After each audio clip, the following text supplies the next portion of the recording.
আসসালামু আলাইকুম। once again welcome to Nazmul English teaching farm. সুপ্রিয় শিক্ষার্থী, আজকের এই ক্লাসে আমি সিম্পল টু কমপ্লেক্স এর দুটি গুরুত্বপূর্ণ নিয়ম নিয়ে আলোচনা করব। আশা করি এই ক্লাসটি আপনাদের উপকারে আসবে। তাহলে আসুন কথা না বলে এই ক্লাসটা শুরু করা যাক। দেখুন সুপ্রিয় শিক্ষার্থী, যদি সিম্পল সেন্টেন্সে কি থাকে, জাস্ট আফটার থাকে এবং ভার্ব প্লাস আইএনজি থাকে, তাহলে আপনি কমপ্লেক্স করার সময় কি নিয়ে আসবেন? বাক্যের শুরুতে অ্যাজ সুন অ্যাজ দিয়ে শুরু করবেন এবং তারপর সাবজেক্ট। আর এই যেখানে দেখুন ভার্ব প্লাস আইএনজি রয়েছে, এখানে লক্ষ্য করুন যে ভার্ব প্লাস আইএনজি রয়েছে, সেটাকে V1 অথবা V2 করতে হবে। আমি এখানে একটা এক্সাম্পল দিয়েছি, সেই এক্সাম্পলের মাধ্যমে ওই রুলসটা আমি ক্লিয়ার করবো। দেখুন এখানে কি রয়েছে, জাস্ট আফটার। এই জাস্ট আফটার পরিবর্তে আমরা কি নিয়ে আসবো? As soon as.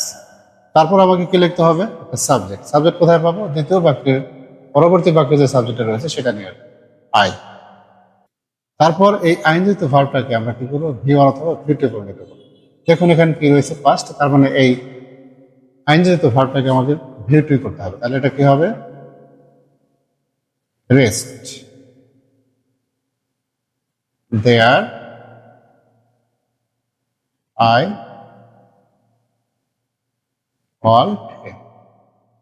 সুপ্রিয় শিক্ষার্থী, আবার একটু লক্ষ্য করুন। দেখুন জাস্ট আফটারের পরিবর্তে আমরা কি নিয়ে আসছি এখানে? As soon as. তারপর কি নিয়ে আসলাম? সাবজেক্ট। সাবজেক্ট কোথায় পেলাম? এই সাবজেক্টটাকে আমরা এখানে নিয়ে আসবো এবং আইনযুক্ত ভার্বটাকে আমরা V1 অথবা V2 তে করে নিতে পারবো। কখন V1 আনবো? যখন দেখবো যেটা প্রেজেন্ট তখন V1, আর যদি এটা পাস্ট থাকে তাহলে এটা কি হবে? V2। যেহেতু এটা পাস্ট রয়েছে, আমরা কি করলাম? রেস্ট করলাম। তারপর বাকি অংশ as soon as I reached there I called him. এবার দেখুন, যদি সিম্পল সেন্টেন্সে যদি till, until, as long as, after, possessive, gerund বা কোনো নাউন থাকে, এরকম ধরনের সিম্পল সেন্টেন্সকে আমরা কিভাবে কমপ্লেক্স করবো? খুব সহজ। দেখুন এখানে যে টিল আনটিল রয়েছে সেটাই আমরা রাখবো। রাখার পরে কি করবো? একটা সাবজেক্ট নিয়ে আসবো। অর্থাৎ সাবজেক্ট আমরা কোথায় পাবো? এখানে দেখুন পসেসিভ রয়েছে, এই পসেসিভটাকে সাবজেক্ট করবো, আর এখানে জেরান্ড বা নাউন যে রয়েছে সেই অর্থটাকে আমরা V1 অথবা V2 করবো। অর্থাৎ এই আফটারের পরে, এই কনজাংশনগুলোর পরে আমরা একটা ক্লোজ তৈরি করবো। দেখুন আমি এই বাক্যটাকে সিম্পল থেকে কমপ্লেক্স করছি। দেখুন এখানে কি রয়েছে? আনটিল, তারপর কি রয়েছে? পসেসিভ প্লাস নাউন ওয়ার্ড রয়েছে। আমরা এই আনটিল পর্যন্ত এখান থেকে এই পর্যন্ত নিয়ে নেব, তারপর এই হিসটাকে এখানে সাবজেক্ট করে নেব এবং এই নাউন ওয়ার্ডটাকে ভার্ব করে একটা ক্লোজ তৈরি করবো। দেখুন তাহলে কি হবে? I waited there until. এবার দেখুন হিসটাকে আমরা কি করবো? এই নাউনটাকে আমরা কি করব?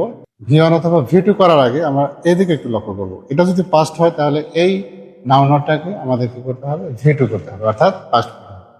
আর অ্যারাইভেল থেকে কি আসলো? অ্যারাইভড। দেখুন I waited there until his arrival. Complex হলো I waited there until he arrived. শিক্ষার্থী, এভাবে যদি এই দুটি নিয়ম আপনারা একটু প্র্যাকটিস করেন, আপনারা সহজে এই দুটি নিয়ম আয়ত্ত করতে পারবেন এবং পাশাপাশি পরীক্ষা অবশ্যই ভালো রেজাল্ট করতে পারবেন। সুপ্রিয় শিক্ষার্থী, ক্লাসটি ভালো লেগে থাকলে লাইক করুন, শেয়ার করুন, পাশে থাকবেন। আসসালামু আলাইকুম।